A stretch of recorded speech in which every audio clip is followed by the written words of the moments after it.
which is enacted by the Speaker of the National Assembly.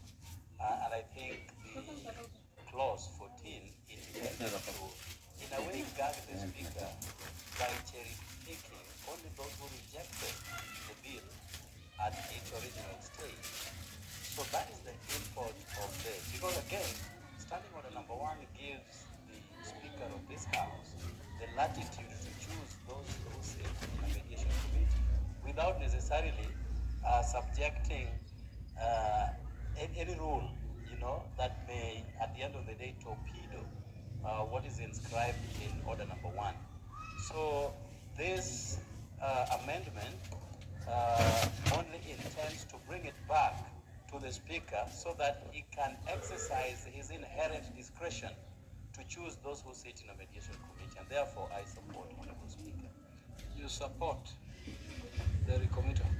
Honorable Beatrice Elachi, you want to speak to this? Mr. Speaker, thank you. I also want to support, because you realize, Mr. Speaker, most of the time when we are doing mediation committees, if you don't have the Speaker guiding to ensure that the members that go in that team, because now at that time you are mediating with the Senate, and it is always important for the Speaker to look at what is the interest as you go into that committee, because you're going for the interest of enriching, but making sure maybe what you proposed in your house is either better or can be enriched better but not be removed, or can be removed but in consensus. So if you like, if you just leave it without Speaker being there, you can find a lot of confusion, and that is where we can even gerrymander our own things. So thank you, Mr. Speaker. Lastly, Honorable Geoffrey Roko, want to speak to this? Not at all.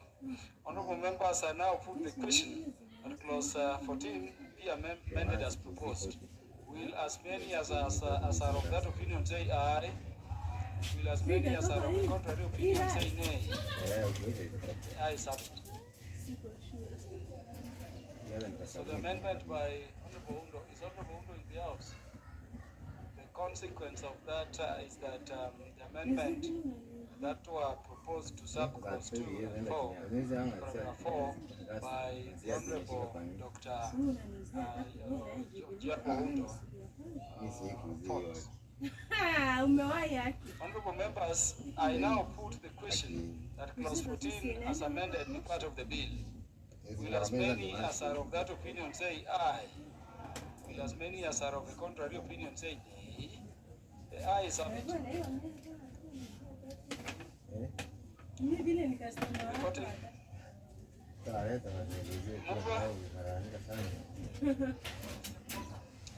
Mover to move reporting.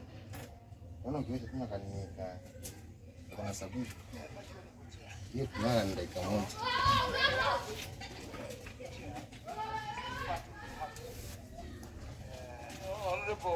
Chepkonga, Chair the Departmental Committee on Justice and Legal Affairs Committee. I was searching for you because your place is somewhere around here. You're the chair of the Committee on Delegated Legislation. Yeah, okay. Proceed. Honorable Chair, I beg to move that the committee should report to the House its consideration of the House of Parliament Bicameral Relations Bill, National Assembly Bill number 44 of 2023, and its approval thereof with amendments. Honorable members, I put the question, which is that the committee do report to the House the consideration of the House of Parliament Bicameral Relations Bill, National Assembly Bill number 44 of 2023, and its approval thereof with amendments. As many as are of that opinion say aye. As many as are of a contrary opinion say nay. The ayes have it.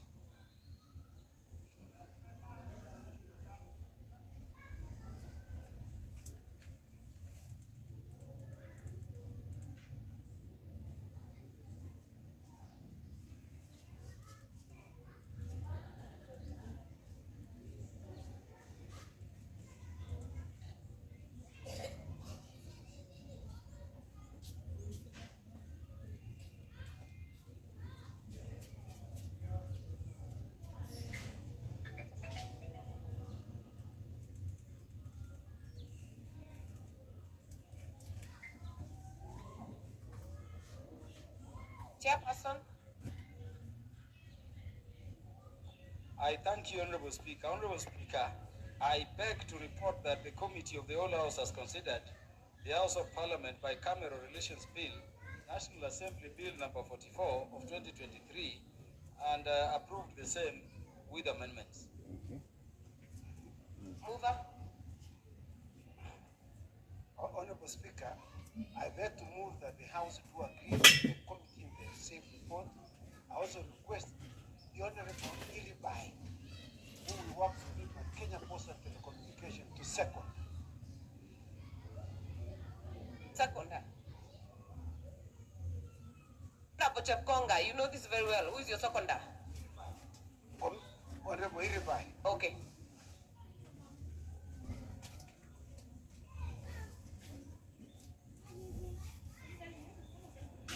Madam Speaker, I second. Okay, members, I propose the question, which is that this House do agree with the committee in the said report. I now put the question, which is that the House do agree with the committee in the said report. As many as are of that opinion say aye. As many as are of a contrary opinion say nay. The ayes have it. Mover to move that reading. Honorable Speaker, I beg to move that the Houses of Parliament Bicameral Relations Bill, National Assembly Bill number 44 of 2023 be now read a third time. Madam Speaker, I want to thank all members who contributed to this bill, and I'm very grateful. I would like to request Honorable Ilibai to second. Madam Speaker, I second.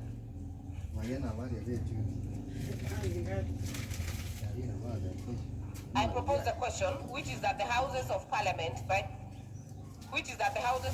Bicameral Relations Bill, National Assembly Bill number 44 of 2023, be now read a third time. Honorable members, we have the required numbers.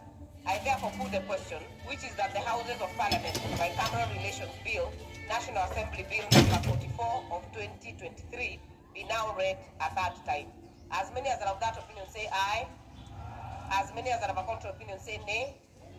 The ayes have it.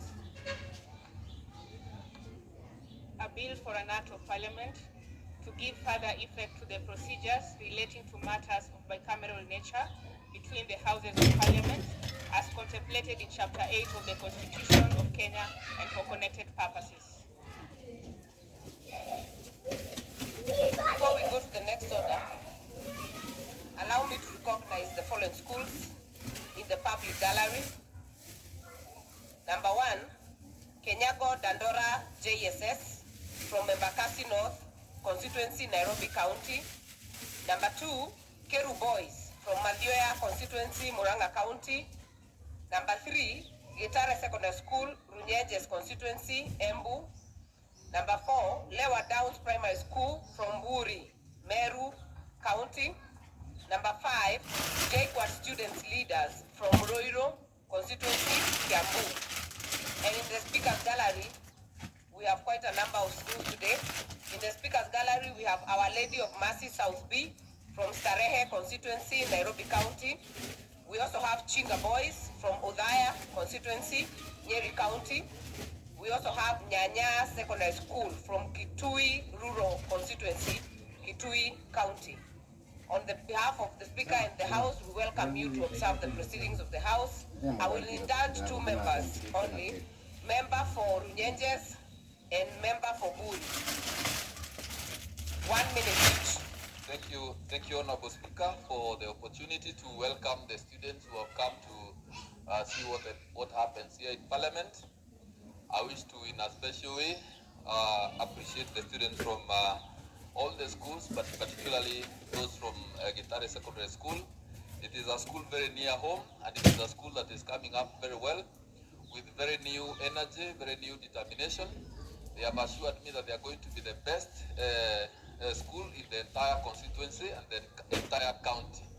So I wish to wish them all the best, let them know that they are young today, but tomorrow They are the leaders of this country, so let them take their time very, very seriously and let them believe in the beauty of their dreams.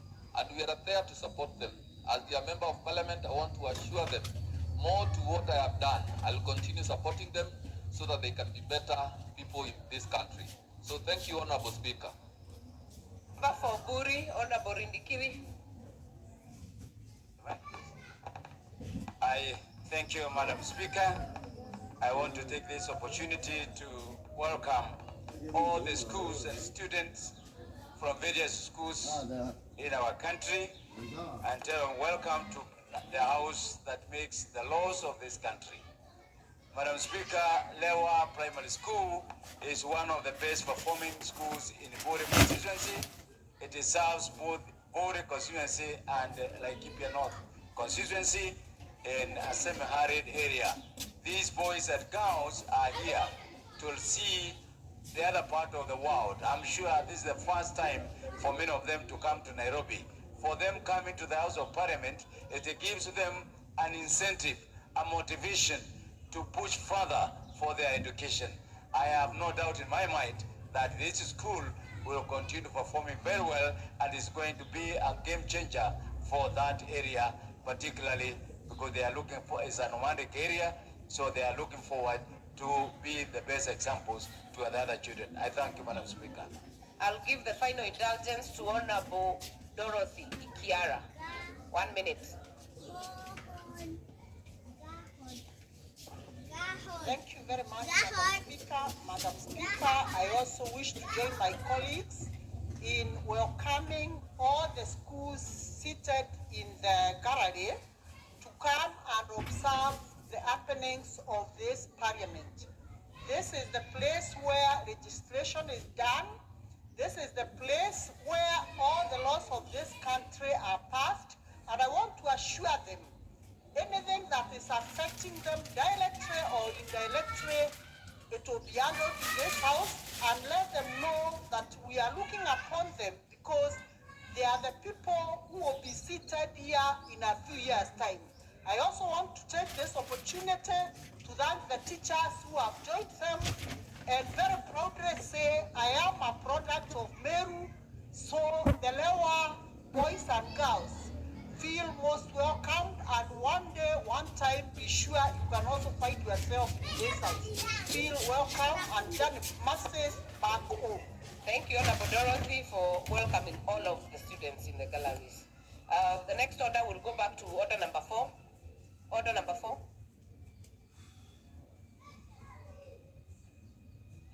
Order number 4, petitions.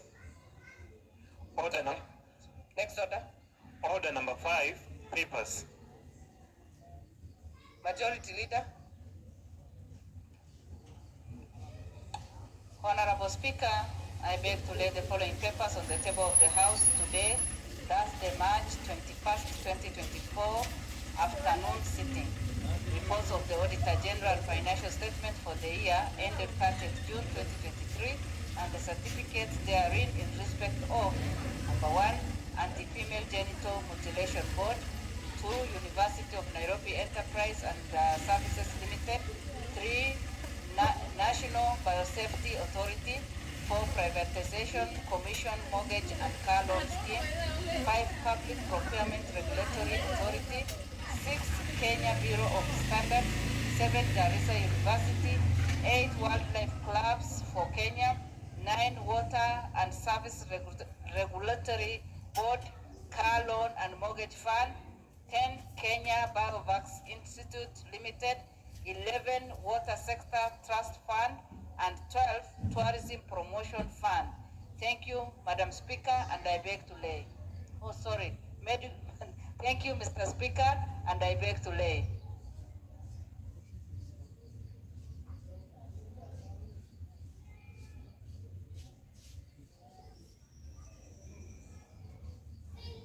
As the Deputy Majority Leader,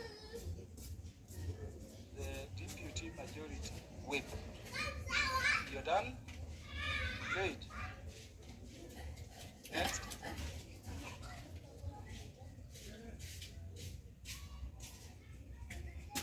The chair of this committee. The Chair, National Cohesion, Committee dealing with National Cohesion. Okay.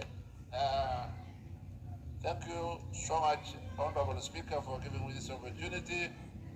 Honorable Speaker, I beg to lay the following paper on the table of the House today, Thursday afternoon, 21st March 2024. This is the second report of the Select Committee of National Cohesion and Equal Opportunity on the Employment Diversity Audit of Public Institutions. I beg to lay.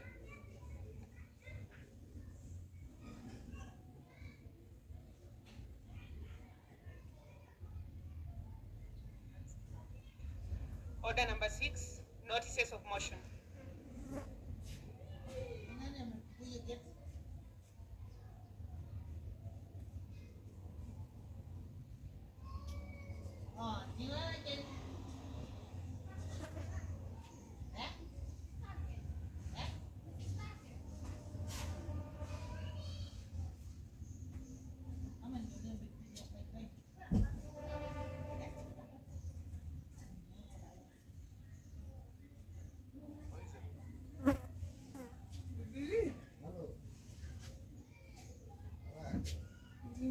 Yes, the Chair, National Cohesion and Equal Opportunity. Move. Oh, move. Give notice of your motion. Yes. Honorable Speaker, I beg to give notice of the following motion that the House adopts the second report of the Select Committee of the National Cohesion and Equal Opportunity on Employment Diversity Audit in Public Institutions laid on the table of the House on Thursday afternoon, 21st March 2024. Thank you.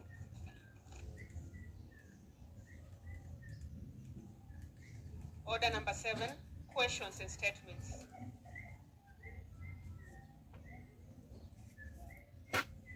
I, Said, MP for Galole.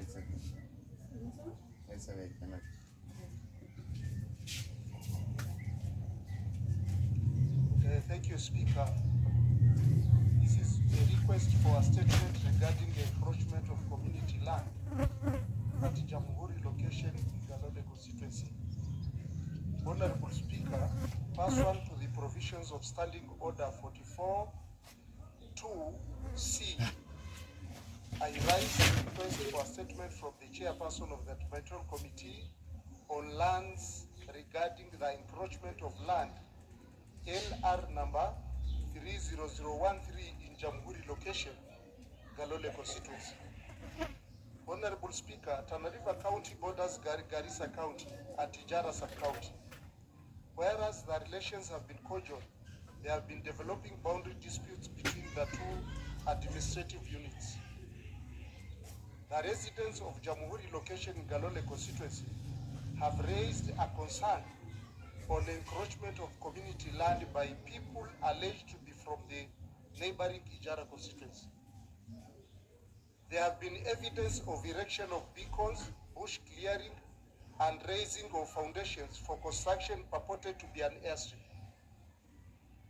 Honorable Speaker, most villages in Jamhuri location lie on a flood basin, and therefore community land that has been encroached into is the only land left for the residents to occupy and undertake activities for their livelihoods. The residents fear a possibility of insecurity following the encroachment of the community land by the residents of the neighboring constituency. Honorable Speaker, it is against this background that I request for a statement from the chairperson of the Departmental Committee on Lands on the following.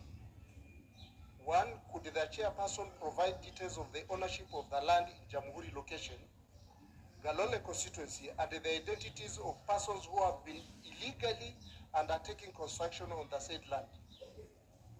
Number 2, could the chairperson provide a report on any public participation undertaken prior to the land being alienated from the residents of Jamhuri location in Galole constituency?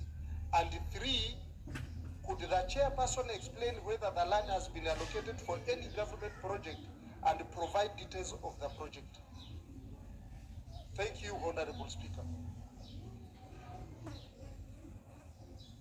Where is the chair departmental committee?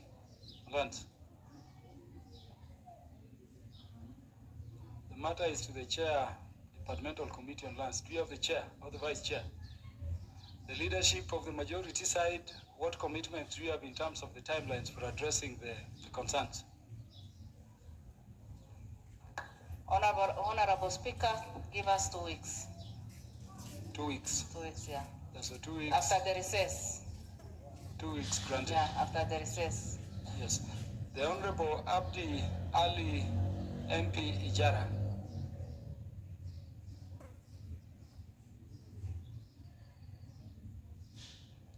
Thank you, Chair.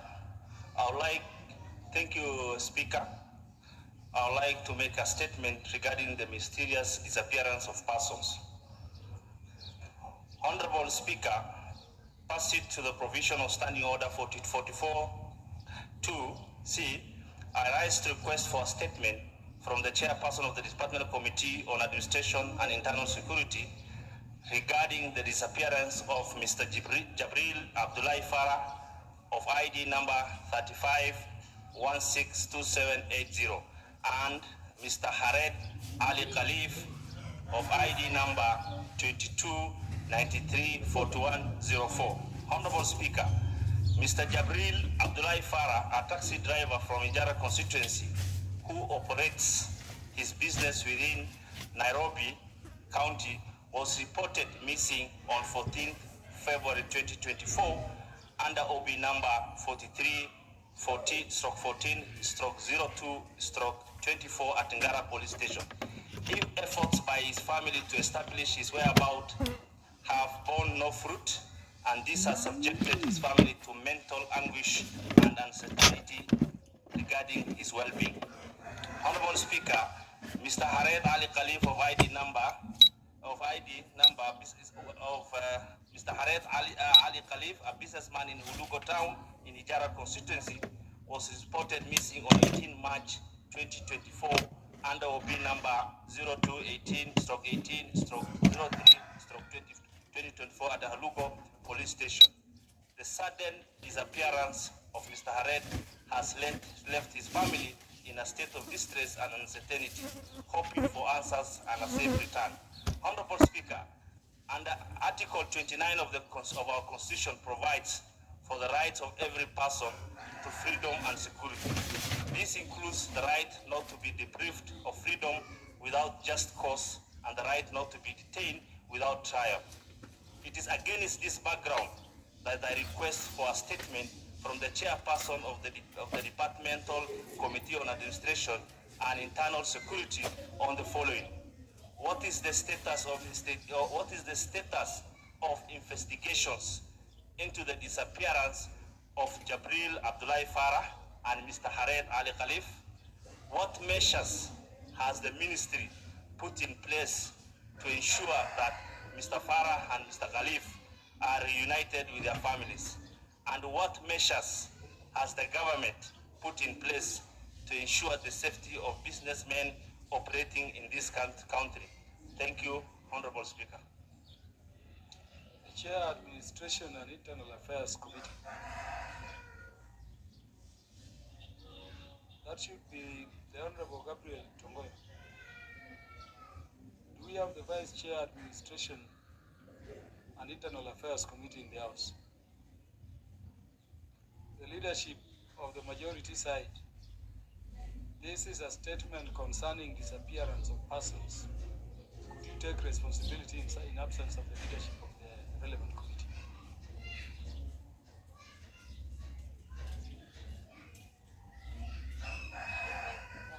Honorable Speaker, this is a very sensitive matter, and we will make sure that as soon as we are back from recess, the response will be issued.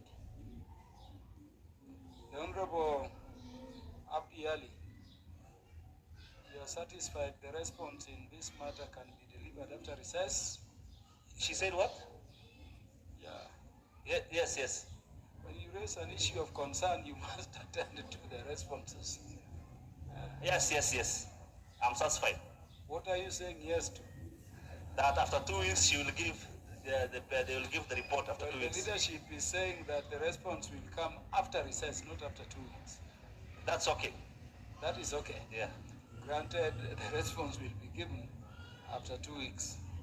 The Honorable Zahir Janda, MP for Nyaribari Chache.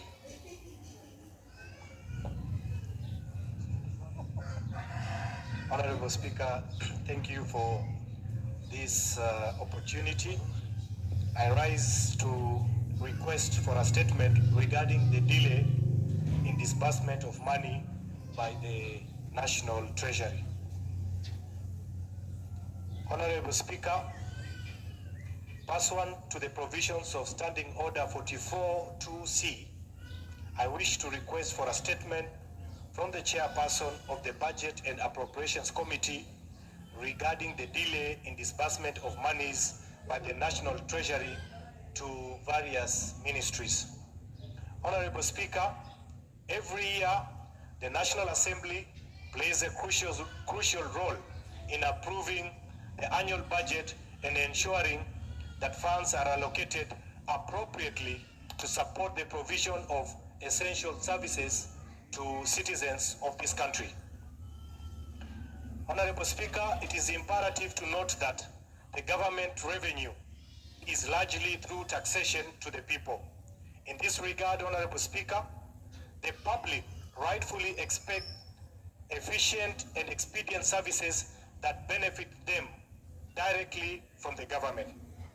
These services, Honorable Speaker, include health, education, security, and transport. Regrettably, Honorable Speaker, it is noted that the National Treasury has delayed in disbursement of funds to certain ministries, including the Ministry of Roads and Transport. Undeniably, Honorable Speaker, the condition of our roads plays a significant role in ensuring road safety as well as the contribution of the movement of goods and services within our country.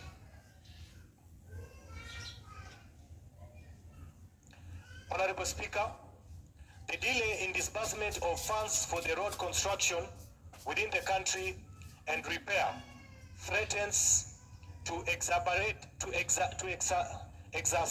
the surge of tragic road accidents that has continued to afflict the country. Honorable Speaker, the urgency of this matter cannot be overstated as these delays impede the timely completion of critical infrastructure initiatives, and it is imperative, Honorable Speaker, that this matter be promptly addressed. Honorable Speaker, as I finish, it is against this background that I request a statement from the chairperson of the Budget and Appropriation Committee on the following. What is the status of disbursement of money appropriated by the National Assembly to the Ministry of Roads and Transport? Honorable Speaker, could the chairperson state plans that have been put in place to ensure timely disbursement of all appropriated funds for the current financial year to avert any delays before the end of this financial year? I submit, Honorable Speaker.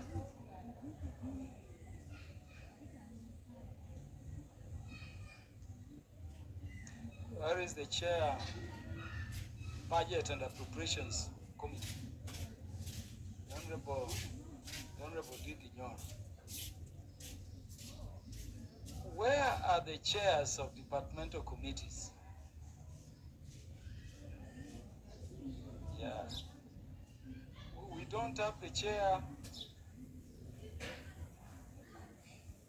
Finance is there, the chair of the committee in charge of water is there, the chair in charge of transport is there, the chair defense is there, the chair environment is there. I can see. Where is the chair, Budget and Appropriations Committee? Because the issue being raised is very crucial. It's not something we want to delegate. You want to address the matter for Budget and Appropriations Committee? So, Honorable Speaker, as per our standing orders, the National Treasury is under the Departmental Committee on Finance and National Planning. Finance and National Planning being a departmental committee, and therefore the Committee of Finance would be well seized of this matter.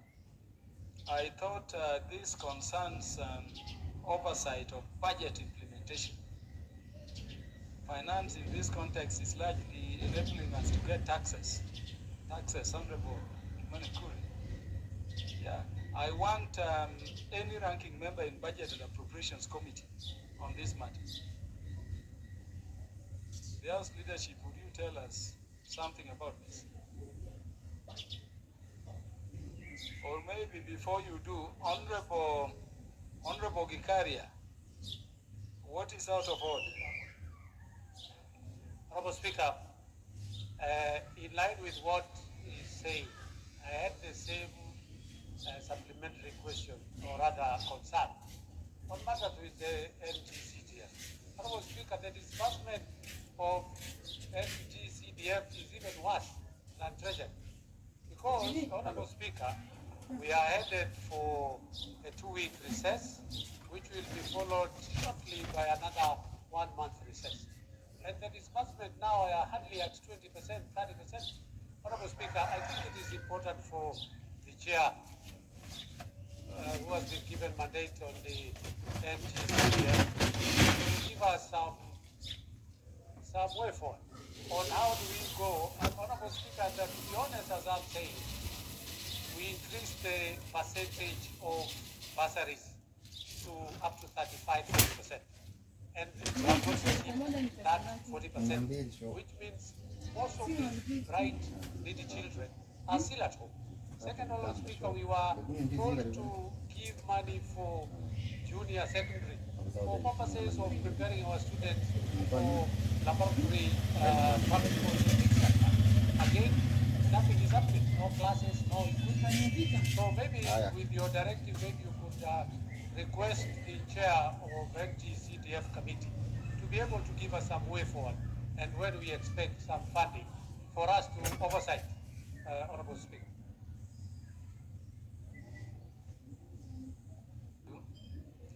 Because the matter you are raising is tied to the question raised by Honorable Chanda in terms of delay of disbursement. But would the leader of majority, the chair,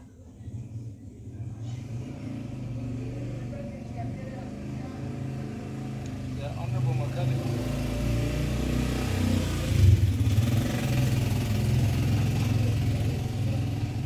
Thank you, Honorable Speaker. Honorable Speaker, as you rightly put it, this matter is a matter of budget implementation, and it falls squarely on the Budget and Appropriations Committee. So I think it would be better, Honorable Speaker, if the majority leader followed up on the matter, because it's the only issue of releasing money to finance the budget.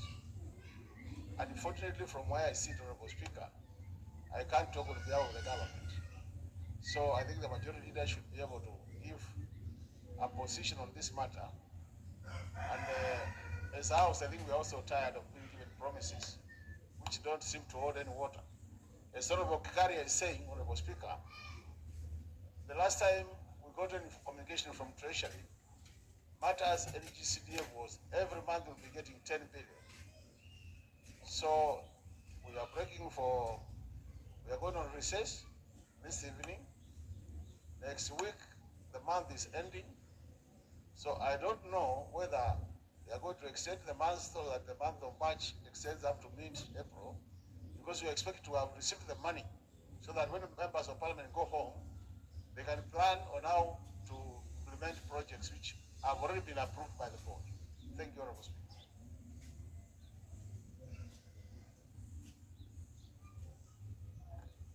Honorable Jared Okelo. I thank you very much, Honorable Speaker, and allow me to take a tangent from Honorable Vicaria. Honorable Speaker, on Tuesday of this week, I raised an issue with the substantive speaker, and he gave his directives. It was pertaining to a communication that emanated from the NGCDF board to our respective fund managers as regards removing toilet component, building of toilets from the proposals that were submitted last year. So whether this is filibustering or gerrymandering in order to create inordinate delays in disbursement of funds, I don't know. But the Speaker did give a ruling that the majority leadership was to present an answer before us yesterday. Honorable Speaker, that was not done. Now this House, besides the fact that it never legislates in vain, much less the pronouncement of a Speaker cannot be ignored, Honorable Speaker. We reckon that this is our last day before we break for our short recess, Honorable Speaker.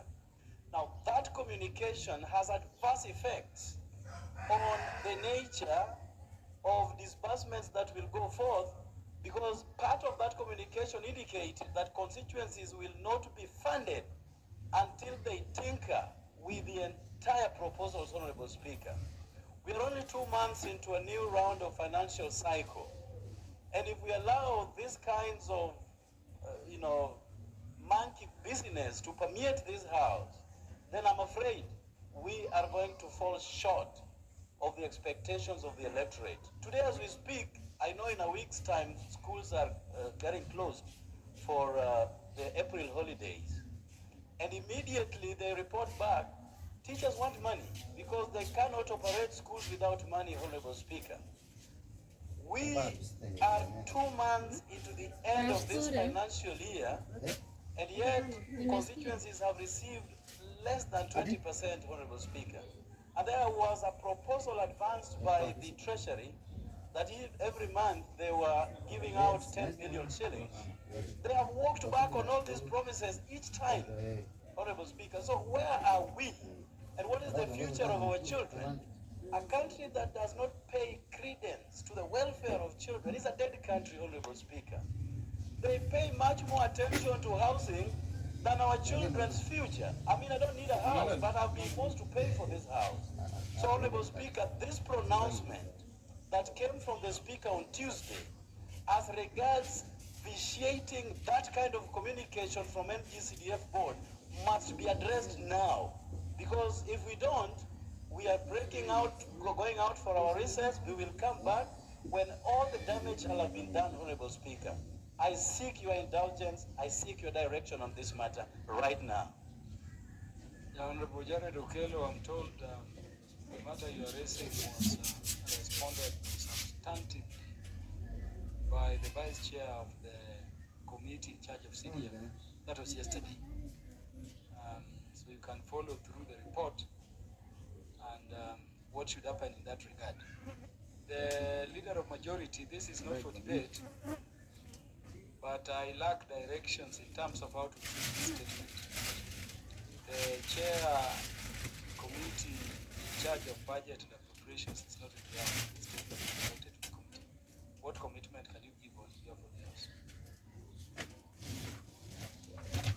Thank you, Honorable Speaker. And Honorable Speaker, let me first once again appeal to all our chairs to be present in the House. Also the chair of budget, because he's always in the House when the budget process is ongoing. But other times, never in the House. And I am constrained on what to say because you would have been better placed to tell us where they are on budget implementation. Honorable Speaker, I was being interrupted by Honorable Mboko, who is saying when I was chair budget, I used to attend the House, and it's true. So we'll ask the chair of the Budget and Appropriations Committee to be available in the House, because he's the one who's better placed to tell us where they are on budget implementation, including the disbursement of funds. But on NGCDF, Honorable Speaker, I can confirm that as was committed to by the Cabinet Secretary National Treasury, they shall be disbursing 10 billion shillings every month. And even this month of March will not be an exception. They will disburse the 10 billion shillings. The other disbursements to the ministries, I know that has been ongoing. There could have been challenges with shortfall in revenues. And I want to believe that towards the end of the year, and even in the run-up, I am certain we will probably be dealing with a supplementary budget when we resume from the short recess. And that could be some of the reasons why there has been a slowdown in disbursements pending that supplementary appropriation bill. Honorable Speaker, lastly, this morning, as His Excellency the President was launching the medium-term plan for the years 2023 to 2027, spoke at length on the issue of budgeted corruption. Honorable Speaker, you know, this is a house that is charged with the constitutional mandate of preparing and approving our budgets. I want to believe, even as the President spoke to other players in the budget-making cycle, he was also speaking to those of us in this house serving in the departmental committees like that of Agriculture, chaired by the Honorable Mutunga, and all the other departmental committees, that since we will be dealing with the budget estimates in the next few weeks, we must be careful to scrutinize with a tooth comb all budget lines to ensure that there is no budgeted corruption coming either from the executive or even any budgeted corruption being budgeted for from this house. Because the President was very emphatic on that point. I think it's important that we repeat that even as we push for disbursements, we be aware of what is popularly termed as budgeted corruption. The Comptroller of Budget has spoken to it, the Auditor General has spoken to it, and we must be alive to those issues as a house and as a budget-making house. Therefore, even as we push for budgetary disbursements, the next checker releases, let us also be alive to that issue of budget corruption, Honorable Speaker. And I'll pick that matter up with the Chair of the Budget and Appropriations Committee or the Vice Chair. I also see she's also not here, and they should be able to appraise us when we resume after the recess. Majority Leader, the point you make last is very critical. Maybe just to indulge you as the topmost leader of the House below the Speaker, for the sake of the MPs who are here for the first time, where do they get the budget estimates and the budget lines? Because we pass budget here blank. You may be passing here as a representative, but your constituency is getting nothing. Would you guide the House on where these budget estimates can be found?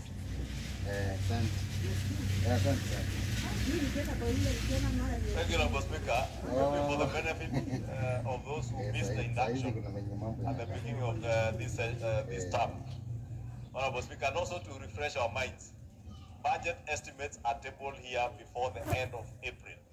Therefore, as soon as we come back before the end of April, I shall table the budget estimates.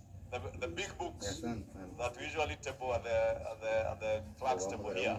And thereafter, you can access all those details from either from the table office or the parliamentary budget office. Should you want to know whether there is any program or project that you expect to have been budgeted for in your constituency, you can ask someone in the parliamentary budget office to help you to drill down the numbers and be able to see what is there. And even at the time, Honorable Speaker, we are passing the budget, it's also good, Honorable Speaker, because many a times budget estimates, including the appropriations bill, is usually passed by about 50 or 60 out of 349 members. Then we all start complaining about things that you already passed yourself in budget. So it's important that this time we be available and we scrutinize the numbers, as I said, with a tooth comb. and be wary of that issue of budget and corruption, Honorable Speaker, because it has been spoken to by none other than His Excellency the President this morning. And I thought it was important that since we are moving to the budget making process, we appraise ourselves also with what is going on. The Honorable Mboka wanted us to leave this. Do you really insist you have to say something beyond what the majority leader said? For 1 minute only, because we still have so many statements. Thank you, Honorable Speaker. And I'm very glad the leader has spoken about budget and corruption. And as honorable members, when we shall be making the budget, Honorable Speaker, we should really look at what we are doing. Few days ago, and including today, I have been wondering about the ministries of energy, only to realize that my constituency only got one project for electricity. Yet when you look into the budget, other people get more, even up to 14, 15, 16, and 17. This is a matter that parliamentarians, as we sit here, we cannot afford to allow each other just drain the efforts of other members of parliament completely, to an extent that you can have so much while other people have nothing, and they have no chance of any time also representing their members very well. This is happening in the Ministry of Energy, this is happening in the Ministry of Roads, this is happening in the Ministries of Agriculture, and those chairpersons must actually come up as we do the budget. We must actually be fair to other members. Where has sanity gone? Where we can even allow, for instance, the Minister of Energy to have every member of parliament have an equal share of money to give transformers to his constituency. Who will die because of that? Must you have too much while others are having nothing? The same applies to roads. So as we deal with this matter of budget coming, that is what you have to talking about, leader. And I support you plus the president. That's part of budgeted corruption, which we should have. And we should call to order those who will be in charge of budget when they come here, so that we see how much, in terms of distribution, these resources are done to all constituencies. That's what I wanted to raise, Honorable Speaker. I'm not a happy legislator this afternoon. Why are we intervening or seeking interventions as if we are debating a statement? What is the interest in the matter, Honorable members? Honorable Kangogo Bowen, would we allow Honorable Kangogo to be the last to speak on this? We don't debate statements. Yes, Honorable Kangogo Bowen, proceed. Thank you, Honorable Speaker. And Honorable Speaker, I don't agree more than what the Honorable Leader of Majority, Imani Ichung'wah, has just said. That actually, as chairs of committees, like myself, as the chair of water and education, chairs of committees, Honorable Speaker, as we budget and also we engage the ministries we oversight, we have also a certain limit. We have worked within the ceilings we are given. And thereafter, the procedure in this house is that when we are done as committees, we present before the budget and appropriation committees, then presents to Treasury, and then comes back to this house. Like the legal majority has just said, in many cases we've been passing a budget here when we have like maybe 5 members on the other side, 10 members on this other side. We don't interrogate the budget, including some members of committees. You know, a member of committee, like a member of my committee, comes and denies their own budget here in the floor of the house because he's not been keen during when we are presenting the budget. So we want to ask members, let's be keen. Then number 2, Honorable Leader of Majority, let the chairs of departmental committees own their budget. If there is a way that the chairs of committees can own their budget, so that when the budget is ordered in Treasury or by Budget and Appropriation Committee elsewhere, I can say, this is not my budget. Yes, as a chair of what I can say, if there is anything we have not agreed in committee, Honorable Speaker, you allow us to deny that budget in the floor of the House. So that these members in the Budget and Appropriation Committee going to mutilate budget or the Treasury, mutilating the budget of this House, should not be allowed. And also, we should be allowed to move an amendment here in the floor of the House, and all of us, we can agree or reject those amendments. So that we sometimes, when you raise an amendment, you are told you have to agree with the chair of budget first. And if the chair of budget refuses your amendment, so it is thrown away. So I want all of us, so that we don't sit and just say hi, nay, nay, and you don't know what is hi and you don't know what is nay.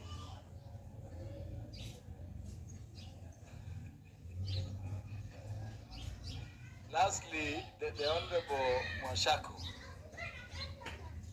the MP for Mundani.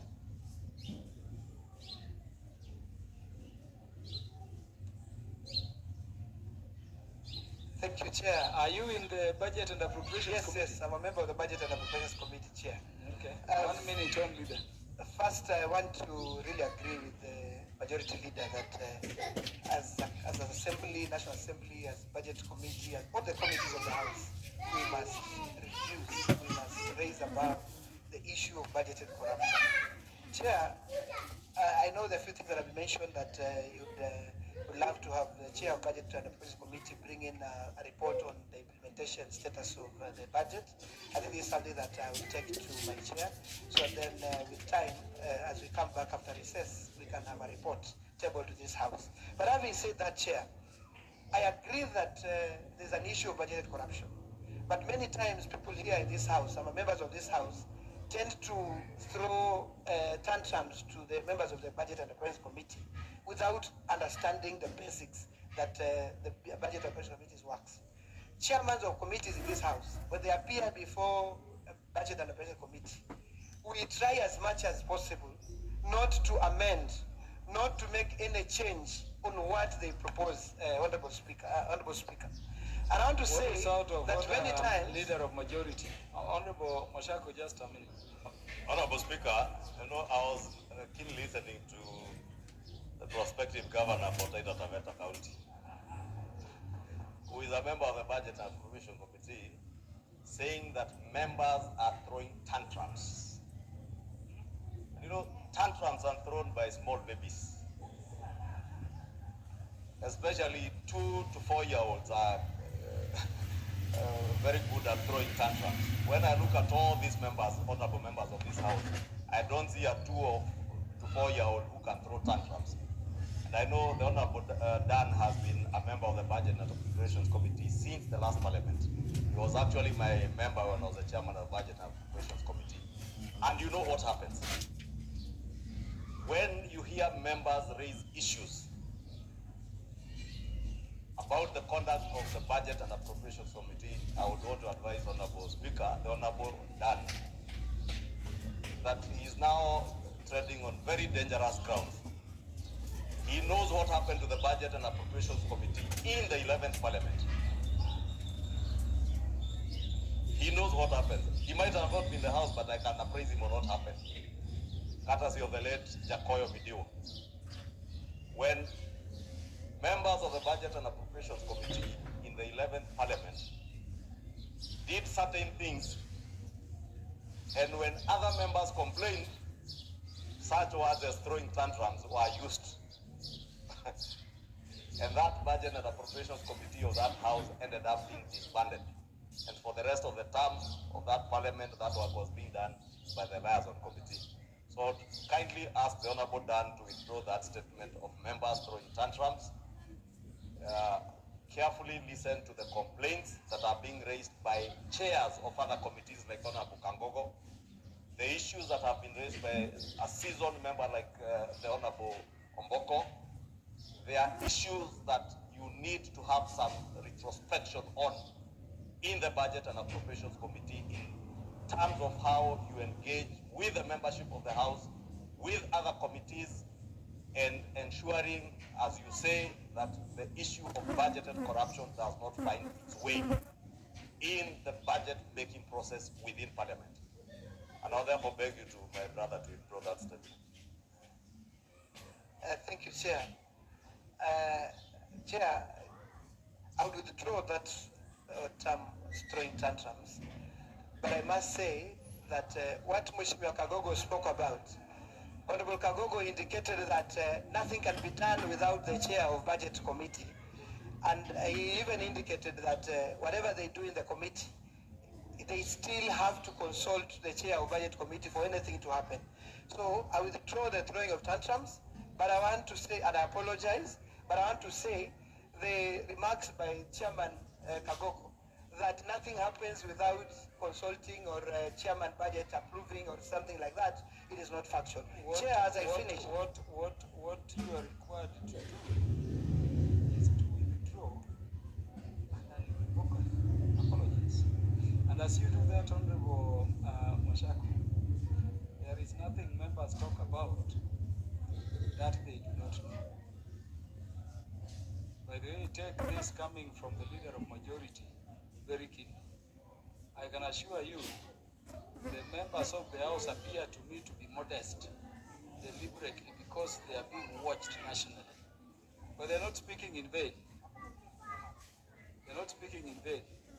And take the caution coming from the leader of majority very seriously. Remember, the Budget and Appropriations Committee has a term of 3 years, but it has been disbanded before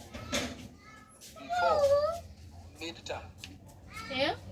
So why don't you just commit, Hello, if you customer, have the power to do so, as to when you want to respond to this statement as Budget and Appropriations Committee. Thank you, Chair. I do apologize on that term I used and withdraw. And if you allow me, I'll consult the Chair so that we can immediately come back from recess. We can have an appropriate response to the statement sought by the Honourable Member. And as I sit, Chair, if you allow me, I have to add what Mheshimiwa Malemba said, that even as we look at budget and corruption, we must also try to avoid the skewness of projects that happen in this country. The areas in this country, Chair, that indeed, though we know that every part of Kenya needs to get projects, but we have areas that have lagged behind. We have projects that come from ministries and agencies of, as the budget comes to this house, that are totally skewed. So we need also to find a way of getting to balance the projects that happen in this country. So each part of Kenya must feel that they enjoy the national cake. Thank you, Chair. Members, we have so many statements and requests. I wanted us to end this at that. And Honorable Chepkonga, what is burning? Can you use only 1 minute, please? Thank you, Honorable Speaker. You know, I was listening to Honorable Dan Mashako, my very good friend. You know, we have a problem. Mr. Speaker, you know, when you sit in a committee, you sit for and on behalf of all the other members.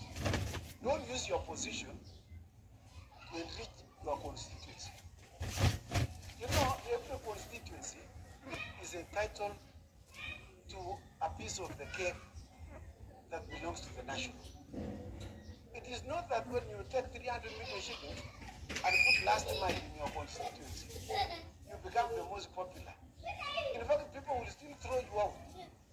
You know, it is not that just be frugal in the manner in which you conduct yourself in the committee. What about some of us who are chairs of select committees? They are not the parliamentary committees. So what do we do? Are we supposed just to cry here? You know, so what we are seeking, Mr. Speaker, and what we are requesting, the members of the budget committee, please, don't take us to the route where you want us to mention that this member, and we did that in the 11th Parliament, where members of the budget committee in the 11th Parliament gave each member gave themselves 60 million shillings. And we asked them, so you've given yourself 60 million shillings. What are we supposed to do, some of us? And we can withdraw our support to you. When your term comes to an end, which is 3 years, we will withdraw that support in this house. And then we will see what will happen to you. Yeah, you know, Mr. Speaker, I think let's tell one another the truth. We are very kind to one another, but let us be fair. Let us be reasonable. Let us act within the constitutional limits. Let us not do things that would disadvantage some other person. And you see, they say leadership should be selfless. Let us not be selfish in the manner in which we approach issues that touch on our constituencies. I thank you, Mr. Speaker. The statement requested by the Honorable Zair Jianda will be responded to the first week when the House comes from recess. I would request the leadership on the majority side to communicate that to the chair of the committee. I want that. Honorable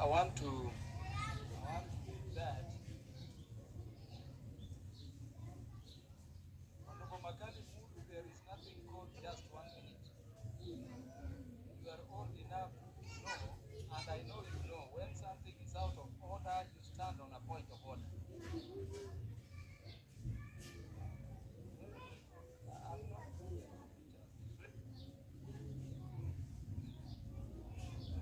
Just on account of rank only. You know, the hospital, I come from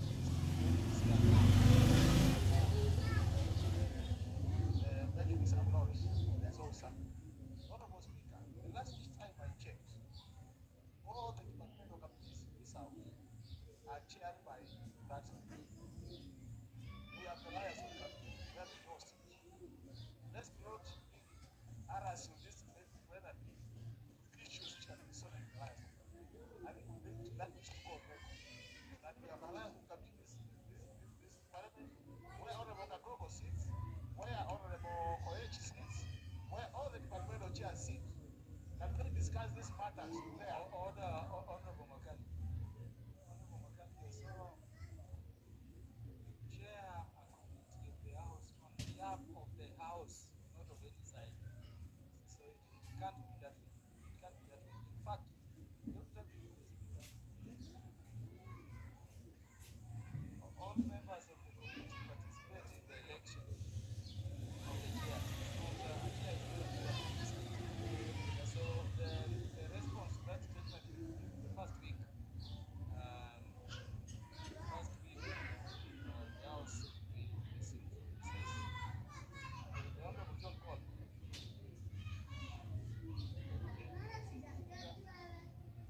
Speaker, I rise to request for a statement regarding grade discrepancies in Kilalai Secondary School.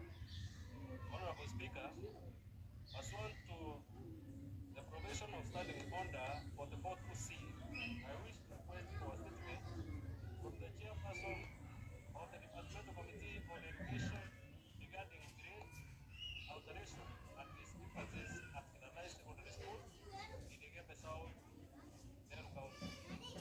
Honorable Speaker, on 8 January 2024, Kilalai Secondary School received the results from the 2024 KCSE examination highlighting the performance of the candidate. There were these were confirmed as being the official Kenya National Examination Council research for the school.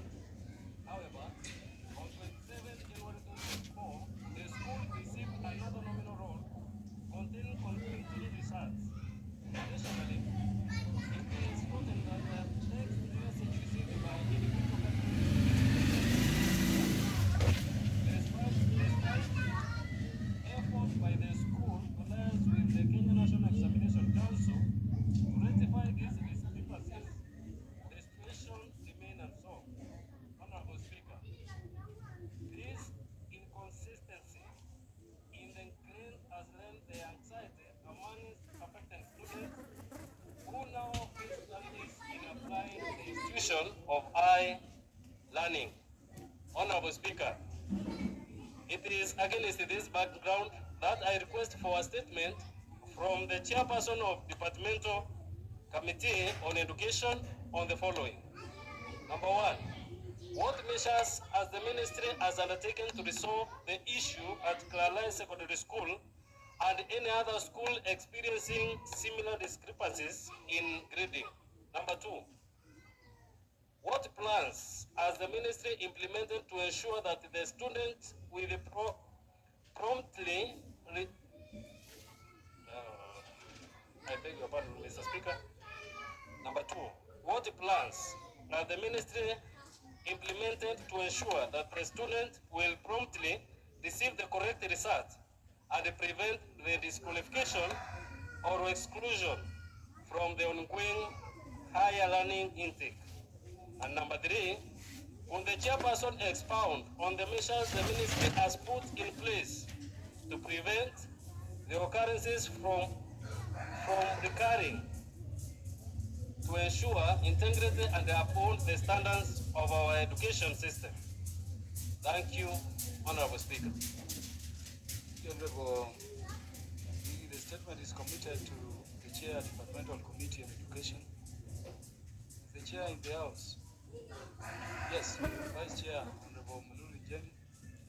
How long will you take to respond?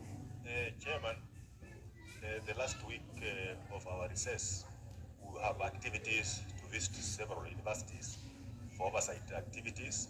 So we'll invite the CS Education on 9.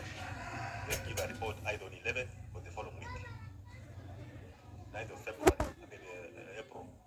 9th of April. Is that satisfactory, Honorable Paul Murigi? Notice, I'm not satisfied, Mr. Chairman. The students are applying for high school, for the university intake.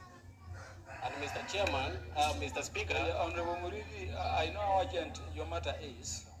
It's a matter affecting very many students across the country, not just your area. But it cannot be any sooner than the Vice Chair is mentioning, because the House is going on recess. But you know the problem now, Chairman, Mr. Speaker, is that this secondary school, this particular one, they have received the result 3 times. The one which the student applied for the text message, the nominal roll which was provided for the school on 8th, and another one which came with conflicting result on 27th January. So that's why this matter, Mr. Speaker, becomes very, very serious.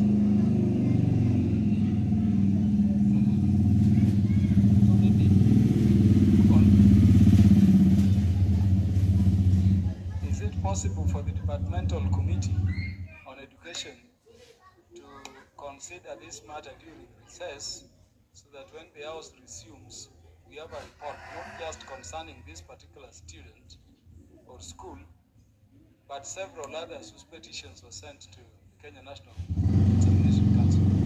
Speaker, the schedule we have as a committee, just like I've explained, the week of from 2nd to 5th, we have already scheduled activities with universities in this country. So the only time we have that we can have a meeting to look at that matter is the week from 8th, when we resume Parliament on 9th.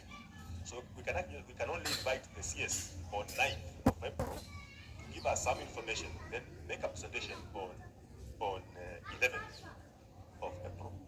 That's the only feasible time. So which date did you say you want to respond? 9th or 11th?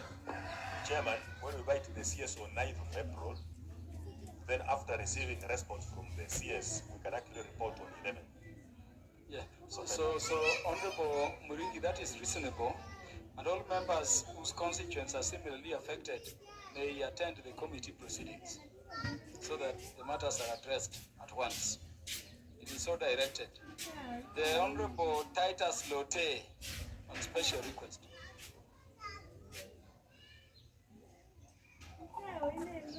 Honorable Speaker, pursuant to the provision of Standing Order number 44-2C, I wish to request for a statement from the chairperson of the Departmental Committee on Lands regarding the claims to land in West Pokot, Kachiliba constituency, by the Kerio Valley Development Authority, and the impending eviction and displacement of residents in that part of the country. Honorable Speaker, the Kerio Valley Development Authority, abbreviated as KVDA, has laid claim to land in West Pokot, Kachaliba constituency, Kapchok Ward, citing ownership dating back to the 1980s. However, the legitimacy of this claim is unclear, with no evidence of documentation or adherence to the legal processes governing land transfers. The land in question spans to an area of approximately 54,000 acres, and it is the ancestral home of thousands of people in Kachaliba constituency. Notably, Honorable Speaker, there are over 19 institutions, including schools, early child development centers, ECDs, health facilities, and the land which have been operating over for the last 4 decades. Honorable Speaker, the proposed eviction by KVDA has caused concern and raised uncertainty and fear among members of the community in Kachaliba constituency, Kapchok ward. Importantly, the arbitrary placement of beacons by the KVDA team on a Sunday when government officials are supposed to be resting, and the lack of transparency surrounding the purported land acquisition has sparked anxiety, raising questions as to the rationale of the eviction. Entire administrative areas such as Kamechua sublocation, as well as Konyao, Kopeyon, Leyo, and Kapien sublocation will be directly impacted by the planned eviction. Honorable Speaker, it is against this background that I request for a statement from the chairperson of the Departmental Committee of Lands on the following 2 matters. 1, will the committee chair inquire into the report on the purported ownership or acquisition of the land by the Kerio Valley Development Authority? When and under what circumstances KVDA acquired this land? And 2, could the chairperson enumerate measures that the ministry intend to take to safeguard the rights of the concerned community and the critical institutions that have been established, ensuring that the land remains secure and free from the unwarranted encroachment by KVDA? Thank you, Honorable Speaker. The Chair, Departmental Committee on Lands is in the House. Let me direct in order to save time, that the response thereon be delivered by the first week when the House resumes from recess. Okay. Honorable members, before we continue, allow me to recognize the following universities and institutions present in the House to observe proceedings. There is Machakos University, based in Machakos town, in Machakos County. There is Olserian Secondary School from Narok County, and there is Lake Solai Secondary School from Mungai constituency in Aguru County, in the public gallery. In the speaker's gallery, we have Brookshine School from Kasarani constituency in Nairobi County, and also Kanjalu Girls from Tigania West constituency in Meru County. You are all welcome to observe proceedings of Parliament in the House of the National Assembly. Honorable Mutunga, the list is very long and members are attending to other businesses outside of the station. Let me allow you only to welcome all those institutions to the House of Parliament. Thank you very much, Honorable Speaker. Honorable Speaker, I do welcome all the students who have come to see what members of Parliament do and how law is made, and especially the girls from Kajal Girls. Honorable Speaker, that's my best girls school in the constituency, and it's doing extremely well, and we're very grateful that they are able to come and learn what is here. To all the others, you are welcome to this House of Parliament, and we are happy to see you. So look forward to becoming one of the people seated here, that you may be an influential person in this country. Thank you so much. Thank you. The Honorable Gertrude Mbeyu, MP for Kilifi County. Thank you, Mr. Speaker. Rais request for statement regarding erroneous classification of Mnazi as an alcoholic drink in the crackdown on illicit brew. Honorable Speaker, pursuant to provisions of Standing Order 44-2C, I wish to request for a statement from the chairperson of the Departmental Committee on Administration, Internal Security, regarding the crackdown on illicit brew in the Coast Region. Honorable Speaker, the Ministry of Interior and National Administration recently launched a crackdown on illicit brews in the country, including the Coast Region, following a directive by the Cabinet.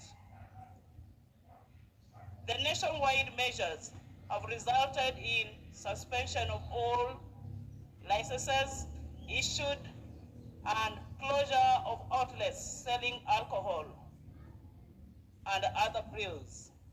However, in the Coast Region, the crackdown has erroneously been extended to Mnazi, which is not an illicit brew.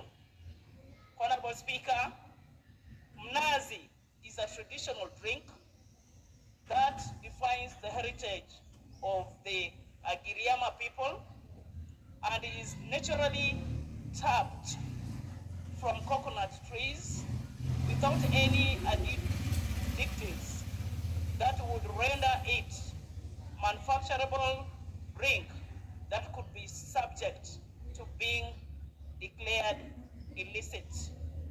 Its erroneous classification as an illicit brew and the crackdown thereof has negatively affected and caused unrest among the people of Kilifi County, which relies on Mnazi as a pillar for its economic mainstay. Honorable Speaker, it is against this background that I seek a statement from the chairperson of the Departmental Committee on Administration and Internal Security on the following. 1.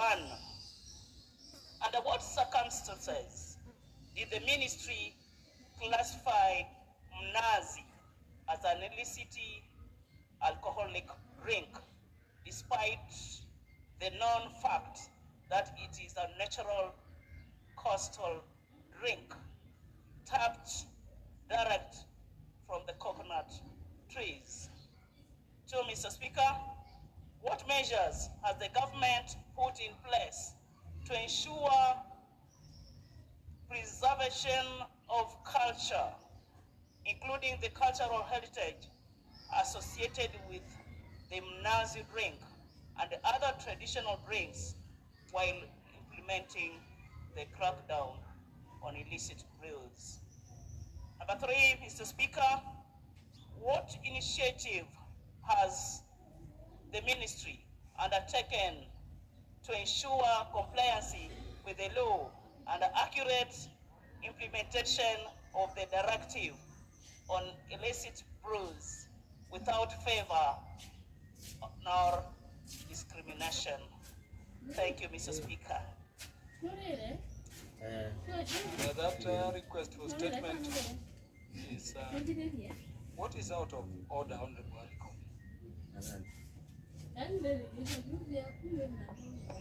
Just to add a voice here, Mr. Speaker.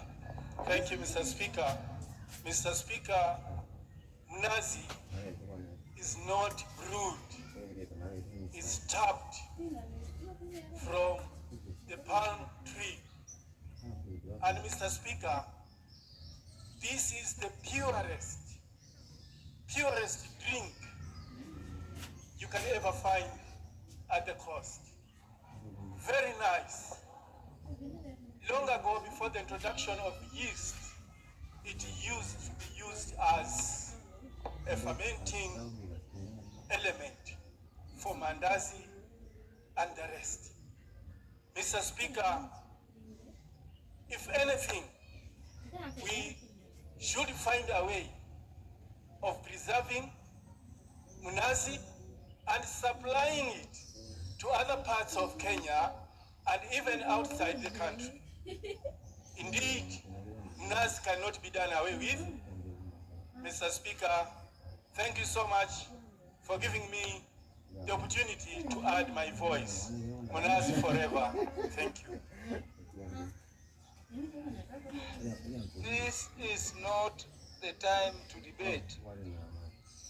This matter concerning mnazi and by what instrument it has been categorized as an illicit brew and the manner of operations around this crackdown will be responded to by the relevant committee the first week the House comes from recess. The Honorable David Kiplagat.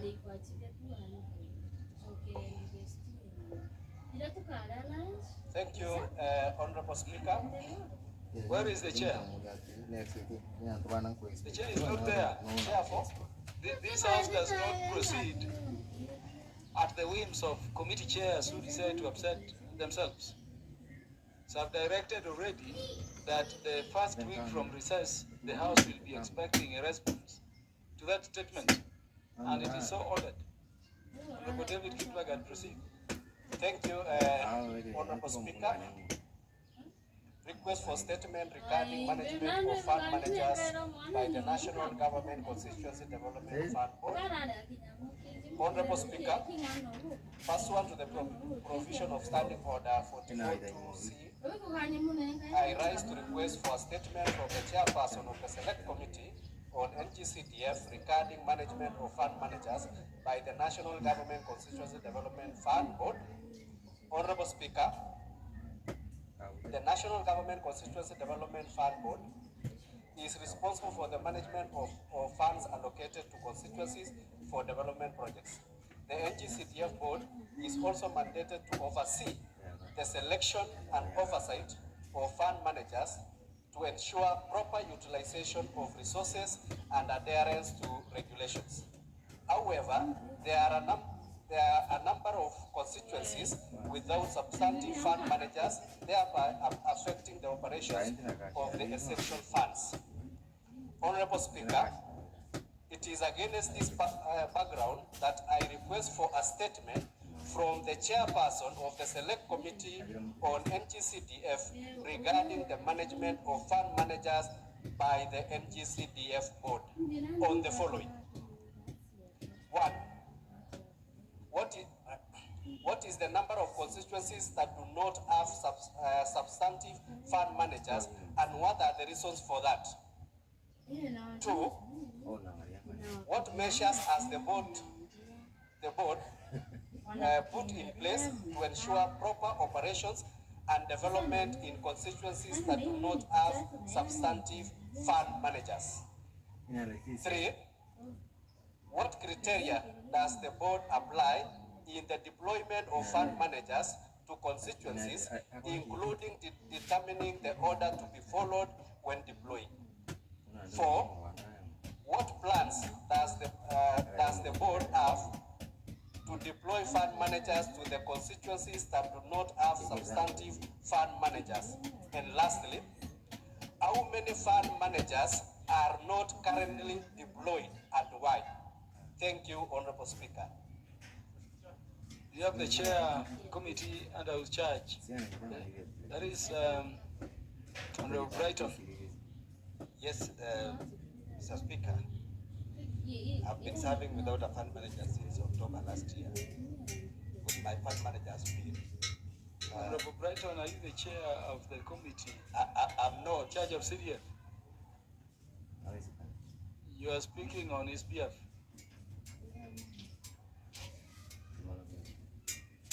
You are raising something supplementary to what is already raised. You will, in the exercise of my discretion, proceed. Okay, thank you so much, the Speaker. Personally, I've not been having a fund manager for the last almost 6 months in my constituency. The one I'd been given was an absentee fund manager who used to come once in a month when he feels like Harriet to work. I consider that as a rogue fund manager, and we have cases of suspected misappropriation of funds and absenteeism. Efforts to get a replacement of my fund manager has been futile, despite the fact that I wrote to the CEO on 31st January, but no response so far. I've been trying to visit the office of CEO so that we can be able to handle this matter, but I've not been able to find CEO in the office. Neither does the CEO answers calls to that effect. My students are stranded. We are not able to disburse NGCDF bursary funds up to as of today. We've never been able to disburse, despite the fact that I have more than 100 of students who are on full scholarship mode. I have thousands who benefited in this particular program on university and secondary, and most of them have been chased off. The issue raised by my colleague DK is very valid, and we need to answer this so that we can actually be able to handle those rogue fund managers that are being protected somewhere, and despite their misappropriation, they are being recycled all over. Today, when a rogue fund manager is chased from this particular constituency, he's taken to another constituency, and these cycles should be able to stop.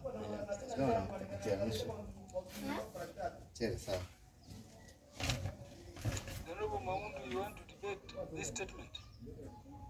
Say what you have to say in 1 minute.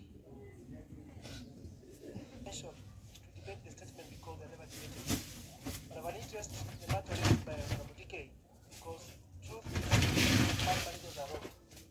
And the questions put by Honorable DK to the committee and to the committee in charge of NGCDF, Mr. Speaker, is very important because it will address some many questions that we have, especially for us who are first time at this meeting. The issue of fund managers has been making some of these people wrong. And it does not make anything better by transferring a wrong fund manager from my constituency into somebody's constituency, Mr. Speaker. So I believe the questions raised by DK are very genuine, and indeed we support that the same should actually cut across the entire country. Thank you. I can't see the member raising his hand next to. Is that the Honorable Julius Ruto? Yeah. In 1 minute only. Thank you so much, Mr. Speaker. I just want to make supplementary in support of the statement made by Honorable David Blagat from SOI. That indeed, Mr. Speaker, I can confirm that the kind of fund managers now being transferred from one station to the other comes with a lot of bad records. CDF board are fully aware of their stuff. They know the cases pending. They know the disciplinary matters that have been placed against these particular officers. But the best thing they do is to transfer to a new constituency with the same problems and the same culture. And it is now clear, Mr. Speaker, it looks like a systematic way from the NGCDF board and the management all the way to their fund managers on the ground. There is an organized system of misusing resources or positions and impunity that even exert on the committees and the staff. And I want to dare ask that, what is the framework of supervision? Because the question arises now, even when a matter has arisen, who supervises this fund manager? Who is this person that can be put into task to explain the works of this particular fund manager? And where are the reports? Periodical reports, be it quarterly reports, be it monthly reports, financial reports, and non-financial reports, especially that looks at the performance of this particular person or the performance of the fund in generality. Because you ask for reports, no, the only time you get is when the Auditor General comes at the end of the year, and even at that time, period have lapses, and who knows even the kind of what will happen during that period when the Auditor General is around. So even you as an oversight member of Parliament, you are in darkness. The other day now we are trying to look at the issues of oversight, only to be told by committees there are no money, and yet in the administration board there are money on monitoring and evaluation, so they cannot monitor the projects. So Mr. Speaker, I say this is a serious matter that needs to be looked at. Thank you. Where is the chair of the committee in charge of CDF, the Honorable Musa Sirma? Or the vice chair? Where is the vice chair? Is the Honorable the vice chair? No, I don't want to debate this any longer. Just one more point. Where is the chair? You already given the mic. Yes, thank you, Honorable Chair. I must add my voice to this. What Honorable DK has raised, Honorable Chair, is very pertinent. It is an issue that is affecting all the members of Parliament. I particularly are sharing a fund manager with Honorable Chepkonga in Ainapkoi constituency. And every time I want to meet the fund manager, she tells me she's busy at Honorable Chepkonga's place. So I think it is time that fund managers are employed in the spirit of giving jobs to the youth in this country, so that every constituency has a fund manager to be able to carry out our project implementation properly. Thank you, Honorable Chair. Yeah, honorable members, I want to request we leave it at that, because I also know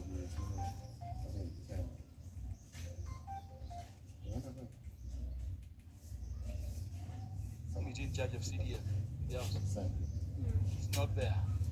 Now, because of the urgency of the matter, again, the first week the House will resume, we will be expecting a response to that statement to have been delivered to the House.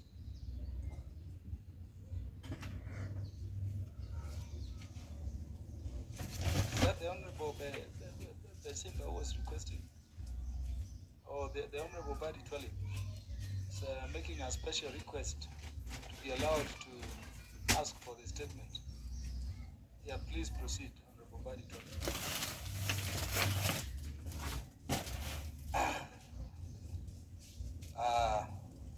Thank you, Honorable Chair, for giving me this opportunity to request for a statement regarding lack of adequate funding for projects and maintenance of buildings at the Technical University of Mombasa, especially School of Medicine building.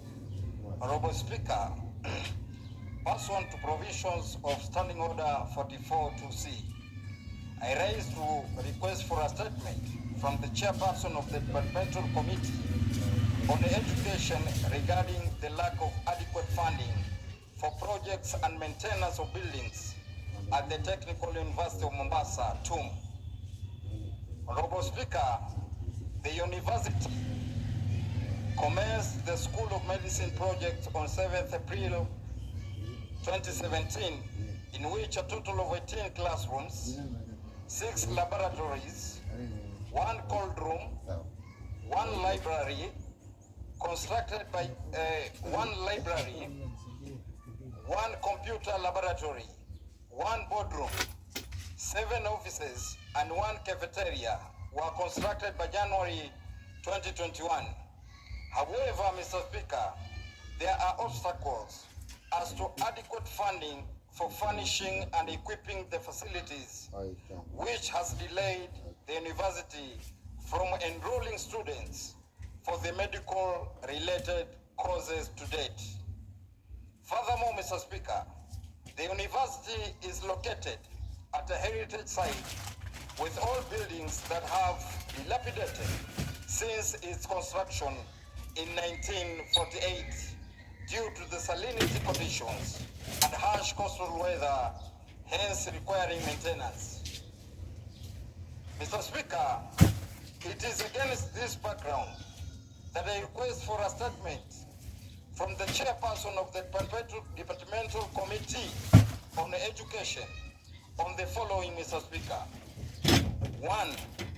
Outline the measures taken to ensure adequate funding is provided to the university for the furnishing and equipping of the facilities designed for the School of Medicine project, including the maintenance of the old buildings within the Technical University of Mombasa. 2, Mr. Speaker, state the steps taken to ensure that the School of Medicine project is fully completed to allow the enrollment of students for the medical-related courses, considering the socio-economic development effect it will have for the county.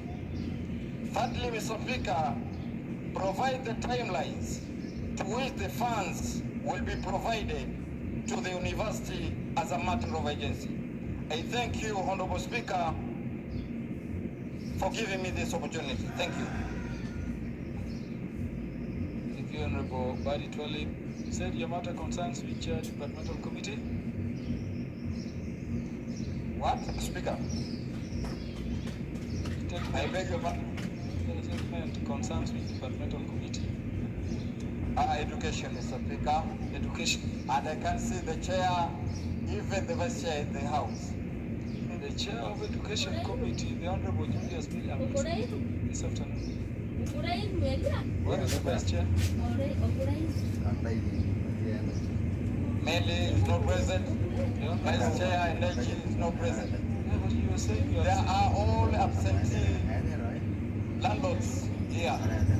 Yeah, Honorable Meli and Honorable Jeti. Jeti was here before. Honorable Jerusha, who is a member of that committee? Are you in that committee? How long do you need to consider and respond to that requesting statement?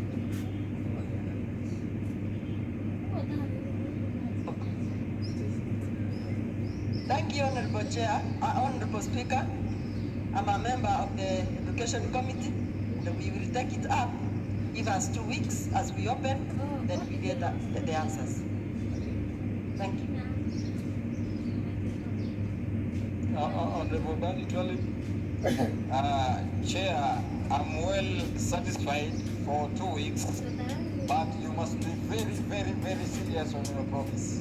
Because this matter before this committee have been raised as a matter of urgency, Mr. Speaker. So, after 2 weeks, I expect to see feedback on this. I know Honorable Twalib Badi, they know your name. They know, they know my name. And why you are given that name. They know.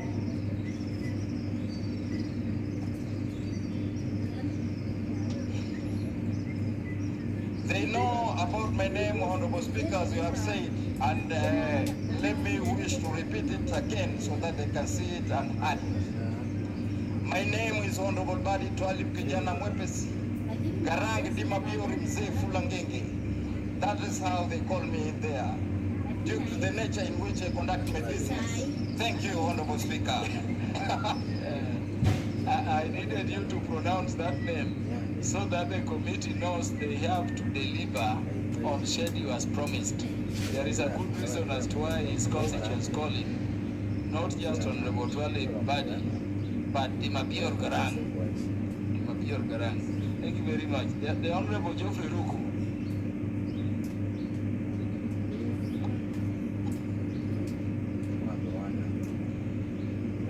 Honorable Speaker, I stand to request for statement on continued sale of Roundup in the country by Bayer East Africa Limited. Honorable Speaker, pursuant to the provisions of the Standing Order 42.2c, I rise to request for a statement from the chairperson of the departmental Honorable Twalib Badi. You can't do what you're doing. Yeah, you are a senior member, you know what to do. Honorable Ruku, proceed. Honorable Speaker, I rise to request for statement on the continued sale of Roundup in the country by Bayer East Africa Limited. Honorable Speaker, pursuant to the provisions of Standing Order 42.2c, I rise to request for a statement from the chairperson of the Departmental Committee on Agriculture and Livestock regarding the continued sale of Roundup herbicide in the country by the Bayer East Africa Limited. Honorable Speaker, Roundup is a brand of herbicides used in weed control through sprays. The herbicide was originally produced by Monsanto, which was later acquired by Bayer in 2018. The use of Roundup has been a subject of immense international concern based on multiple credible studies, including the International Agency on Research and Cancer, which has found that glyphosate, the active component on the Roundup, is carcinogenic. So far, victims of cancer associated with exposure to Roundup in Europe and the United States of America has been awarded compensation amounting to billions of US dollars, which Bayer has settled. And indeed, the company is still fighting several other cases currently. Honorable Speaker, it is therefore disheartening that despite the global scientific proof of carcinogenic effects of Roundup, the Bayer East Africa continues to sell the toxic herbicide in the Kenyan market. This exposes Kenyans to the danger of cancer through 1. Drinking glyphosate contaminated water from the rivers and underground waters. 2. Contact by farmers during spraying. 3. Eating food from contaminated soils. And 4. Contamination of aquatic resources such as fish or seafood.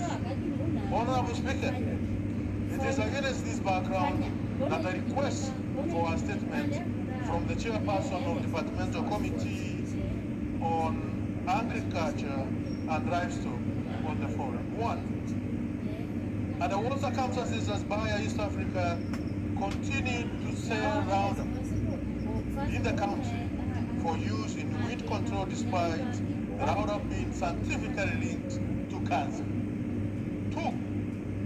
What studies and findings has Bayer East Africa documented and submitted to the relevant government agencies on the effect of Roundup, including profiled cases of harmful exposure, the mitigation measures and compensation so far extended to the victims of carcinogenic effect of Roundup in Kenya? 3. Why has the Pest Control Produce Board not banned the use of Roundup in the country? And when does the government intend to act so as to protect Kenyans from the risk of cancer resulting from the continued exposure to Roundup? I thank you, Honorable Speaker. Chair, the Departmental Committee on Agriculture and Livestock.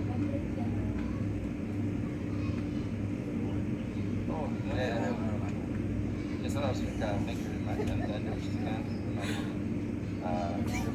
for this statement. Honorable Speaker, the depth and breadth of this statement requires this study. First of all, to confirm the extent to which Bayer East Africa has actually studied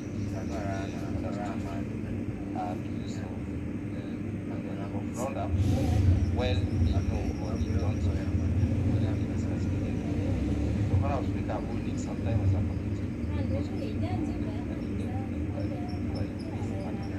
So I request that the House grants us our time as soon as that study so that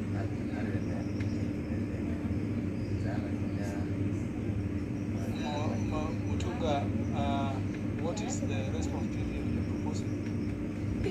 I'm requesting that you give us 1 month for the depth of this 1 month for continued sales of the product sales to be carcinogenic. Honorable Speaker, the kind of statement required here is as an analytical request.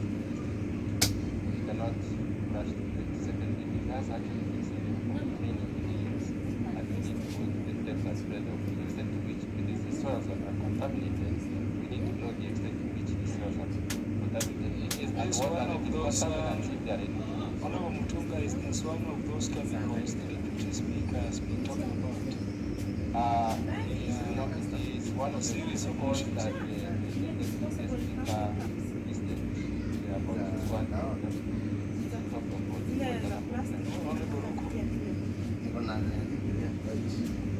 Honorable Speaker, this is an extremely serious issue.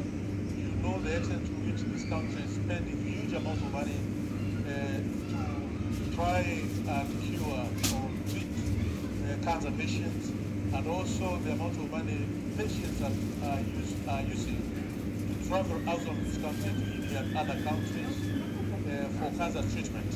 I think the chairperson of the Agriculture and the rest of the committee is quite in order when he is requesting for 1 month, so that he can be able to do a proper inquiry on this issue. Thank you, Honorable. Honorable Tunga, your request is granted. 1 month, let there be a response not only to Honorable Ruko, but to the House, and if there are related chemical products which may also affect the health of the people. Thank you. Thank you on the report. The Vice Chairperson of the Public Petitions Committee, the Honorable Janet Fitine, MP, on special request.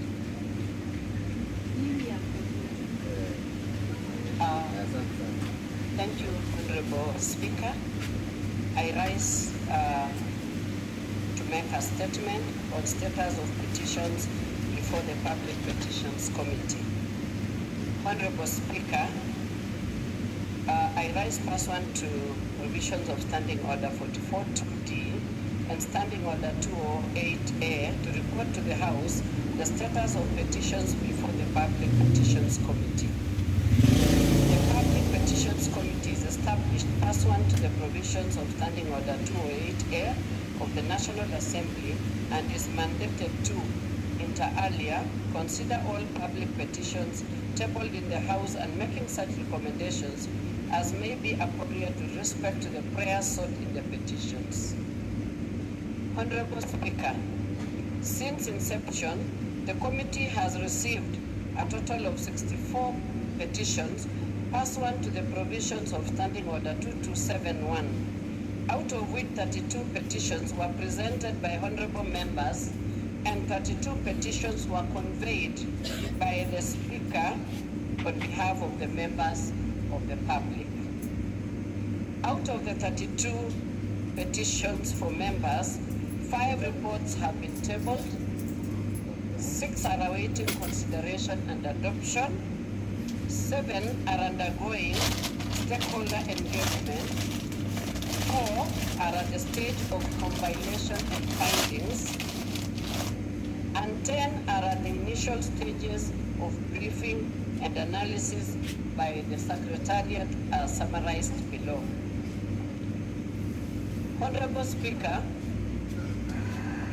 out of the 32 petitions conveyed by Honorable Speaker on behalf of the members of the public, 8 reports have been tabled, 3 are awaiting consideration and adoption, 2 are undergoing stakeholder engagement, 5 are at the stage of compilation of findings, and 14 are at the initial stages of briefing and analysis by the Secretariat as summarized below. And the 14, Honorable Speaker, will be considered during the recess period where the committee is going to go for a retreat. Honorable Speaker, in the process of considering these petitions, the committee follows a structured approach which includes briefing and analysis, meeting with petitioners, engagement with relevant stakeholders, potential site visits and public participation, compilation of findings, report writing, consideration and adoption of the report, and ultimately tabling of the report and notification and delivery of the report to the petitioners pursuant to Standing Order 2273. Honorable Speaker, the committee has encountered various challenges in processing petitions which are required to be addressed within a statutory timeline of 90 days. Key among these challenges include rescheduling of meetings by key stakeholders and witnesses who are pivotal in gathering evidence and finding solutions to the issues raised by the petitioners. This has occasioned delays in processing petitions and hinders adherence to the prescribed statutory timelines. Additionally, members of the committee also attend departmental and other select committee meetings, which often overlap with the committee sittings, hence lack of quorum for most of the meetings. Honorable Speaker, despite these challenges, the committee has implemented innovative administrative measures to expedite the processing of petitions and requesting permission from the Speaker to convene while the House is in session, pursuant to Standing Order 186-2.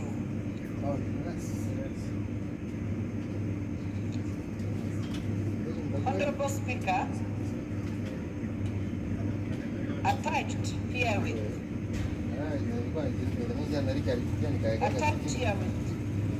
is a detailed list of petitions committed to the committee for the House to note, and I would like to express my appreciation to your office and the Office of the Clerk for the support in facilitating Public Petitions Committee, which is an inaugural committee established at the onset of the 13th Parliament.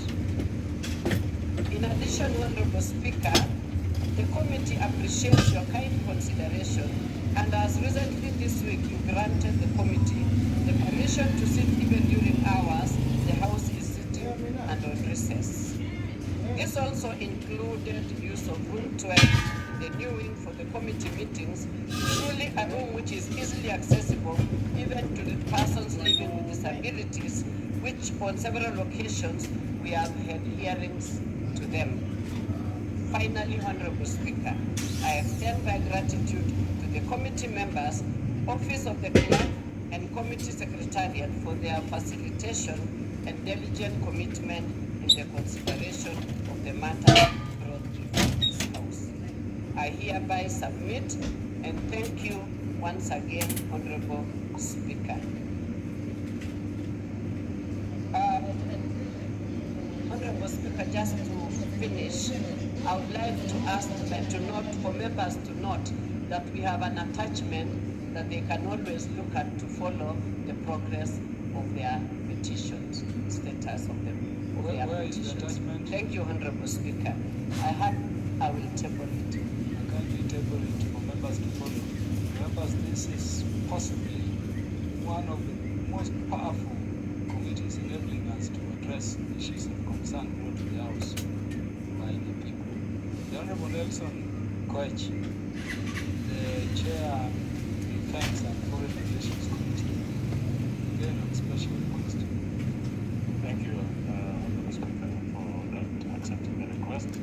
This is in regard to response to for statement by Honorable Janet Titine, MP Turbo constituency, on the poor relationship between Kenya Ordnance Factory Corporation, KOFC, and the neighboring community. Honorable Speaker, the member for Turbo, Honorable Janet Titine, MP, sought for a statement pursuant to Standing Order 44-2C on the poor relationship between Kenya Ordnance Factory Corporation and the neighboring community. She specifically raised the following concerns in her statement. Number one, what prompted the officers of Kenya Defence Forces to use live ammunition on residents who were unarmed? Number two, what measures that the Ministry of Defence was taking to ensure amicable coexistence between Kenya Defence Forces and the residents? Number three, what steps has the KDF in Eldoret instituted? Order, there is a member. The Honorable Janet Tine, when statement recorded. Just attend so that my mother-in-law, Honorable Janet, please pay attention. This is response to the statement. And number four, what is clearly and legal actions are taken against the KDF involved in the alleged killing and naming of residents in various incidences? And number five, when does MOD intend to conclude the process of relinquishing the disputed portion of the land to Kamagut and Buheba settlement schemes, quotas, and compensate the residents for the loss of their loved ones and livestock over the years? Honorable Speaker, the committee engaged the Minister of Defence on the above concerns raised by Honorable Janet Titine. I therefore wish to respond to the issues as follows. Number one, for what prompted the officers of Kenya Defence Forces to use live ammunition on residents who were unarmed? on November 25th, 2023, around 10 p.m., a group of around 30 unidentified individuals armed with crude weapons trespassed into Block 21 of KFC farm. Upon detection by the security team, the trespassers were inflicting serious head injury on one of the KFC guards who was performing a legitimate duty. Consequently, Honorable Speaker, one of the intruders who was in possession of an axe and unidentified as the suspect responsible for the said head injury was arrested, handed over to the National Police Service, and thereafter presented before a court of law, and additionally several bags of illegal harvested maize were recovered at the incident's scene. Honorable Speaker, live ammunition was not used during the confrontation between the trespassers and Kenya Ordnance Factories Corporation security personnel. This incident is currently under independent investigation by the Director of Criminal Investigation and the Military Police, while Defense Headquarters has also constituted a board of inquiry into the same. Above all, the death of the citizens is unfortunate, and MOD is committed to finding a shared long-term solution to the current disputes. On number 2, Honorable Speaker, on what measures the Ministry of Defense was taking to ensure amicable coexistence between Kenya Defense Forces and residents. Honorable Speaker, as stated earlier, the Ministry of Defense, the KFC, values the cooperation of the Turbo community towards mandate accomplishment and has taken various measures to enhance the well-being of the adjacent population. Some of the social, security, and economic interventions are: number 1, promoting respect for the rule of law, encouraging dialogue and institutions for land-related matters. Number 2, in partnership with the county and the national administration officials, Ministry of Defense continually sensitize members of the public on the safety and security hazards applicable to protected areas such as KFC and the Defense Forces military training and school. Number 3, engaging in corporate social responsibility activities such as tree planting exercises in support of the community. For example, a tree planting exercise that was jointly undertaken on 13th of November 2023. And number 4, regional recruitment opportunities with locals, either as permanent staff or as casual workers in the farm and the factory. Number 5 is partnership with local administration, law enforcement agencies, community leaders, and members of parliament, and member of parliament for Turbo constituency to address emerging challenges. Number 3, on what steps has the KDF and the authorities address loss of life, especially miners who have died intended around the barracks? The trenches reference are actually security barriers constructed within the protected area in accordance with the Protected Areas Act, Article 204 laws of Kenya. These barriers were designed to counter the threat of international terrorism, especially those that are perpetrated using vehicles for improvised explosive devices.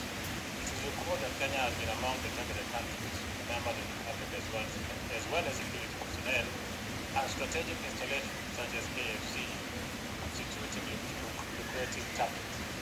Honorable Speaker, the security barrier also serves as a deterrent against encroachment and trespass into public land. Above all, it was and is still necessary to protect the public against hazardous materials held by KFC, as well as provide safety against military training activities linked to defense forces recruits training school. Number 4, what disciplinary and legal actions have been taken against the KDF officers involved in the alleged and many residents in various incidents? Honorable Speaker, according to the procedures under both civil and military law, that is the Penal Code Chapter 63 of the laws of Kenya and the KDF Act 2312, when an incident is reported to the National Police Service is invited to conduct independent investigations. If any member of KDF is implicated in criminal proceedings and is taken against them, a competent court of law. Further, the military police conduct parallel investigations and may recommend appropriate action in line with military discipline procedures applicable to anyone who is implicated. So far, no investigation has found any KDF officer liable. Number 5, on what MOD intends to conclude the process of the liquidation of the disputed portion of land, which is Kamagut and Buhera Settlement Scheme, quarters and compensate the residents for the loss of their loved ones and livestock over the years. Mr. Speaker, the ministry advised that Eldoret military land was compulsorily acquired for the national security purposes, and an allotment letter to this effect was issued for 6,369 hectares. Thereafter, out of the 6,369 hectares, 2 parcels were surveyed, this being the current location of ADF Recruiting Training School, and 9 Kenya Rifles Battalion and KOC. Titles were issued for the parcels while the rest of the land was still under survey. The allotment letter to the Ministry of Defense has never been reported. Madam Speaker, despite the aforementioned, it is regrettable that the trespass remains a major challenge, as evidenced by the latest fatal incident